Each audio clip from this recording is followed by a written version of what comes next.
I've been to 3 schools throughout my high school career, and none of them felt right for me. My name is Malik.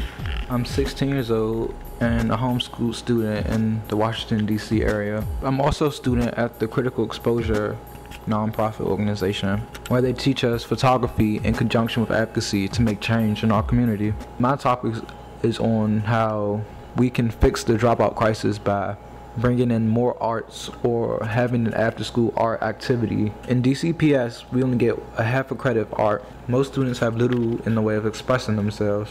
Students are full of hidden talents. I myself enjoy taking pictures, writing stories, and writing poems. I really believe if an artistic person can't express themselves, they become a shadow of who they really are.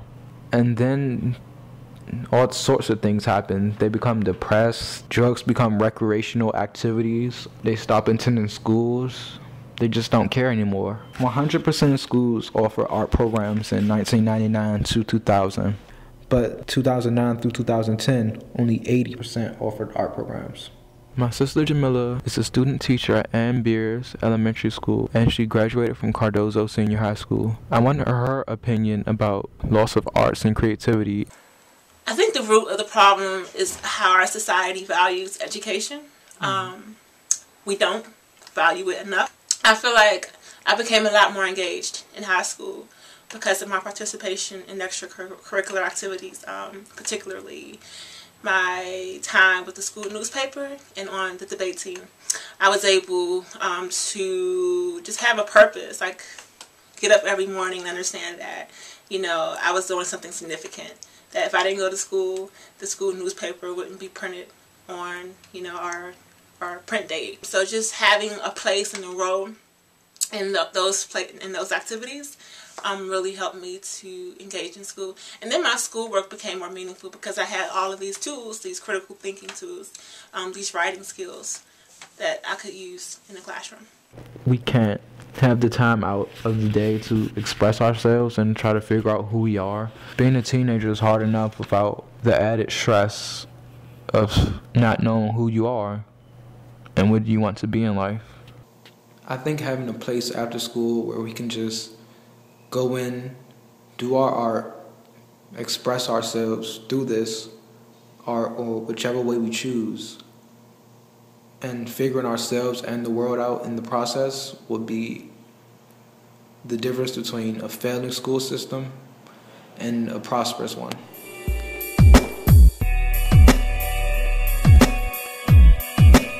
This year is my first year being homeschooled. My mom was not satisfied with the public schools in my area, so she decided to homeschool me. She said that the systems were basically setting children up for failure. The traditional way of teaching children, that's why she chose to be a Montessori teacher. Being homeschooled basically gives me the freedom to navigate through my classes. The curriculum I follow is I plan my day. I do social studies, algebra 1, Spanish, English, and science. Well, the way that I learn is, I'm not not that patient, I guess. So, I can't sit down in a class half an hour and just take notes all day. Because not every child is alike. You need to find out what kind of child you're dealing with, and then try and teach them according to who they are, basically. It's actually pretty fun to be homeschooled. It's not that bad, except for the fact that you're not around many of your friends during the school day. I think you do miss that interaction with the other people, but you bond more with your family. Yeah, because what happened to me isn't a solution for everybody. I think the school should have, the teachers should have more personal bond with their student. So like if a child is falling behind, they'd feel more comfortable with someone they know.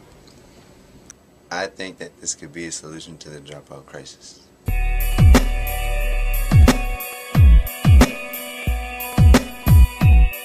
The dropout crisis in DC has many faces. Unfortunately, many of my friends have chosen to drop out of school, including my friend Atena. Atena used to attend Woodrow Wilson High School. Now, instead of going to school, she bikes to work where she makes bagels.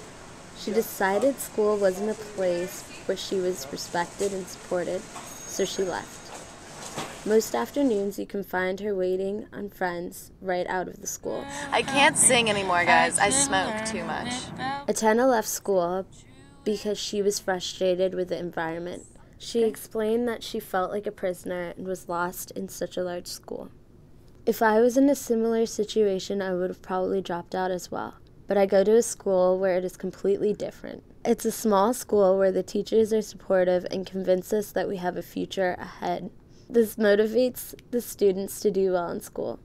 The classes are engaging. The teachers trust us to walk 3 blocks to our other campus in between classes. I am also supported at home. I start the day with a traditional Middle Eastern breakfast and end the day with a family dinner where we talk about our day. It's important that a student knows if they don't show up, they will be missed at school and tracked down.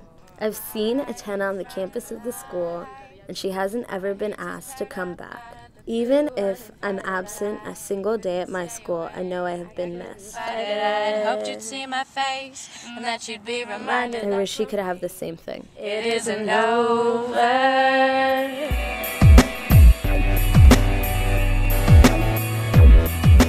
My name is Devonna. I'm 18. I live on Washington, D.C. on the northeast part. Dantrell is my sister, and Rose is my cousin.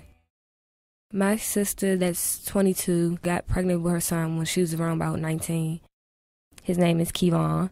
He lives with me, so he's kind of like a little brother, but he's really my nephew. He's a handful. He's running around, talking, exploring, and he coming in waking me up sometimes when I don't have school, but he have daycare. I get mad, but he makes my day because when he smiles, I smile. You can't really get mad at him. My cousin is 16 years old, and she's raising a son. Damari, well, he's still trying to figure out what's going on in the world. So all he really do now is cry, like eat, sleep, go to sleep. That's it. She's trying to balance being a mother and still trying to go to school. It's hard because she just had her son, so I know when she get back to school, it's going to be a lot of work she have to complete. I just think regardless how old you is, raising a child never easy because it's a big change. It's a struggle. Take time out from your friends. It's not really about you anymore. It's about you and your son. I mean, your last dollar goes towards your child rather than you. I love kids, but me having a child, I don't really see it because I have a lot of things I want to do, and they'd be pushed aside if I have a child. It's not a bad thing, but my child will have to come first instead of me. I think the community and schools should provide more sex education in schools. By that, I mean, like, have people sit down and talk to them of their age rather than older people, because we see older people talking about sex and we want to giggle and laugh because it's not something we want to hear out their mouth. We feel more comfortable talking to people our age. And they should provide more usage of condoms because some people have condoms but really don't know how to use them. They just have them to have them for show or not using them at all. We should have people sit in and tell personal stories like how it affected their life. I wouldn't mind talking to people about things of that nature because I've been told many things by my older siblings and family members. So I wouldn't mind volunteering, doing something like that.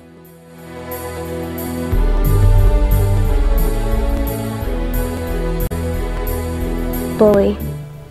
Some hear that word and imagine a big kid in elementary school who steals your lunch money. Others, like myself, know how real a bully can be.